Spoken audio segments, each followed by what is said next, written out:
A warm welcome to one and all present here. Today we gathered here to celebrate and know more about festivals. పాటలు పాడుతూ గౌరీదేవి భక్తి శ్రద్ధలతో కొలుస్తారు.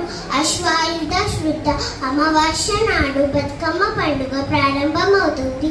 దీన్ని 9 రోజుల పాటు జరుపుకుంటారు. అయితే చివరి రోజు సద్దన బతుకమ్మ అని పిలుస్తారు. ప్రకృతి సౌందర్యమైన పూలనే అమ్మవారిగా కొలుస్తారు. బతుకమ్మ వేడుకని బంగారు బతుకమ్మ